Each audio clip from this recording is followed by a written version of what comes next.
आज हमारा टॉपिक है इलेक्ट्रिक करंट के what is electric current and define 1 ampere 1 milli ampere 1 micro ampere. तो जब हमारे पास 1 एम्पियर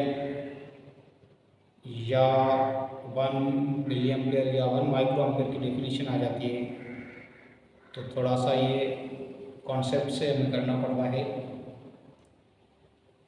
चलो हम पढ़ते हैं, हमारा टॉपिक कौन सा है, इलेक्ट्रिक करंट, और उससे जो रिलेटेड प्रॉब्लम्स हैं वो हम पढ़ते हैं आज।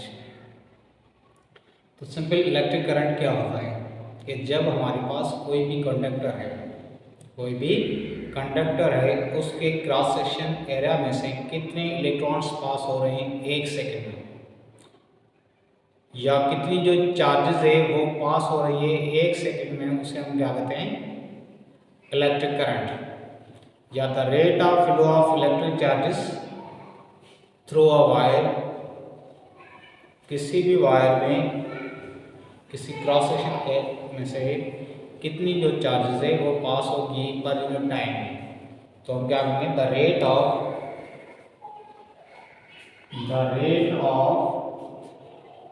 Flow of charges, the rate of flow of charges through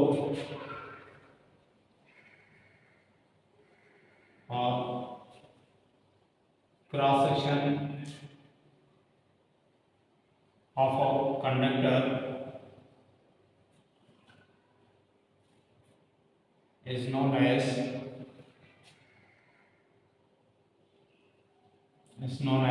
electric current।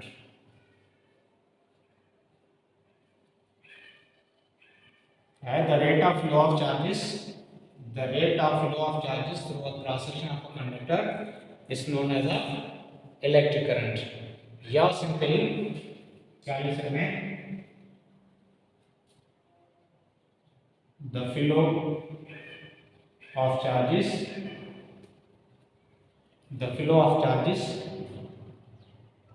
through a cross section of conductor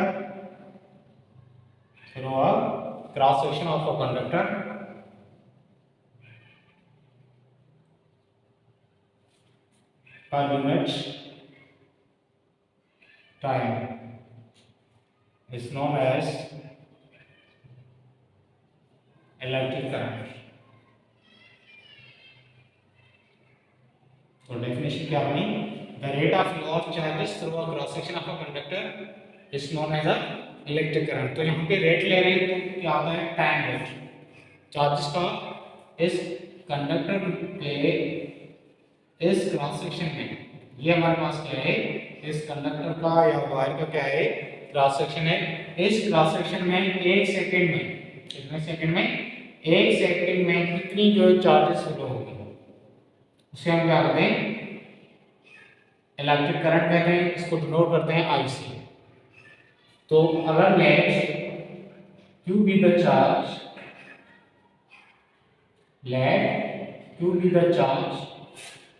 flow through the cross section of wire in time t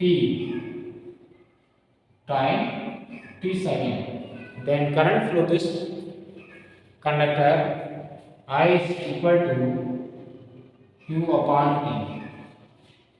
आज इसको डिनोट कर रहा है इलेक्ट्रिक करंट को, Q क्या है, charging, और T क्या है, टाइम। तो I is equal to Q upon T। Q क्या है, फ्लो ऑफ चार्जेस है, कितने टाइम है, T टाइम। तो हम क्या कहते हैं, the rate of flow of charges through a conductor time T second, जिसे हम क्या कहते हैं, इलेक्ट्रिक करंट कहते हैं। या सी हमारे पास है इलेक्ट्रॉन ऑफ द इलेक्ट्रॉन्स। अगर इलेक्ट्रॉन ऑफ इलेक्ट्रॉन्स हम लेना चाहें तो हम कितने इलेक्ट्रॉन्स जो है पास हो रहे हैं इस क्रॉस सेक्शन ऑफ कंडक्टर में, कितने में, एक सेकंड में। एक सेकंड में इसमें से जो नंबर ऑफ इलेक्ट्रॉन्स जो कितने पास हो रहे हैं, नंबर ऑफ इलेक्ट्रॉन्स, उसे भी हम क्या कहते हैं, इलेक्ट्रिक करंट कहते हैं।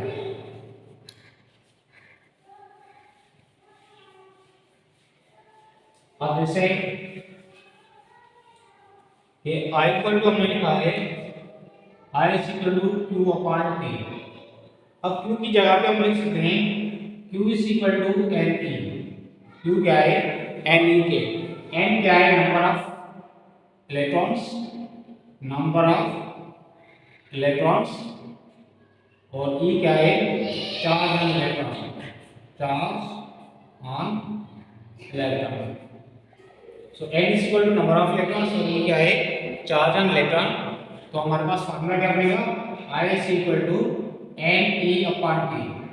ये सबसे इंपॉर्टेंट फार्मूला है जिसमें जब हमारे पास नंबर ऑफ इलेक्ट्रॉन्स गिवन हो और टाइम गिवन हो तो करंट जो हम इस तरीके से मालूम कर सकते हैं, या हमें करंट और टाइम गिवन हो हम नंबर ऑफ इलेक्ट्रॉन्स भी मालूम कर सकते हैं। तो इसके हिसाब से करंट का यूनिट क्या बनेगा, unit of current, unit of current क्या बनेगा, चार्ज का यूनिट क्या है, कूलम, टाइम का यूनिट क्या है, सेकंड। तो कूलम पर सेकंड क्या बनेगा, कूलम पर सेकंड। सी कैपिटल हो क्योंकि साइंटिस्ट का नाम है, कूलम पर सेकंड। इसे हम क्या कहते हैं, एम्पियर कहते हैं। The unit of electric current is coulomb per second or ampere.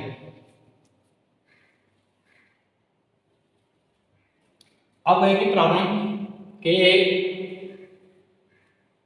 के नेचर ले रहे हैं कि जब हमारे पास डायरेक्टली चार्ज है वो कूलम में गिरे हैं, चार्ज हमें कूलम में गिरे हैं और टाइम में गिरे हैं, तो जो करंट हम किस तरीके से मालूम कर सकते हैं। तो इनके जो बहुत से इंपॉर्टेंट जो प्रॉब्लम्स हैं वो भी करते हैं, किससे रिलेटेड, करंट से रिलेटेड, चार्ज से रिलेटेड और नंबर ऑफ इलेक्ट्रॉन से रिलेटेड। तो फॉर सपोज अगर 3 कूलम जो है चार्ज पास हो रही है कितने टाइम में, 2 सेकेंड में, कितने टाइम में, तो करंट क्या होगा, क्या अगर 3 कूलम चार्ज उस क्रॉस सेक्शन ऑफ कंडक्टर में से जो पास हो रही है कितने सेकंड में, 2 सेकंड में, तो बताना है करंट क्या होगा। तो ये कंडीशन हमारे पास है कि जब हमारे पास डायरेक्टली चार्ज जो वो कूलम में गिवन है और टाइम जो हमें गिवन है, तो हमें क्या मालूम करना है, इलेक्ट्रिक करंट मालूम करना है। तो I is equal to Q over T। So I is equal to Q की वैल्यू क्या है, 3 divide by 2। So I is equal to 1.5 ampere. ये हमने तब लिया जब हमारे पास चार्ज कूलम में गिवन है। इनके अलावा अगर हम नंबर ऑफ इलेक्ट्रॉन्स गिवन हो, 1000 electrons passes through a conductor,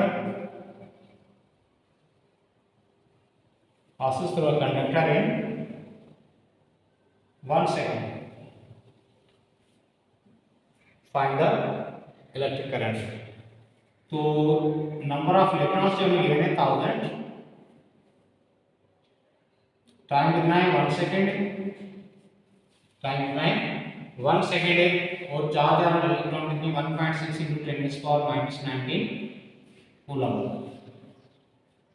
तो किस तरीके से मालूम कर सकते हैं, I is equal to n e divide by t। I is equal to n की वैल्यू क्या है 1000 है, इंटू 1.6 × 10⁻⁻19 कूलम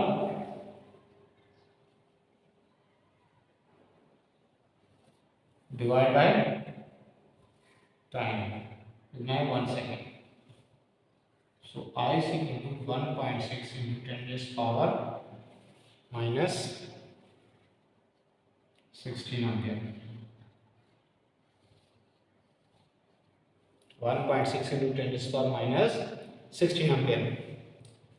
यहाँ में गिवन हो कि 1 कूलम चार्ज के कितने इलेक्ट्रॉन्स से कंबाइन होकर 1 कूलम चार्ज बनती है। तो हम बताएं कि 1 इलेक्ट्रॉन पे जो चार्ज है 1.6 × 10⁻⁻19 कूलम। तो 1 coulomb charge is equal to 1/1.6 × 10⁻⁻19।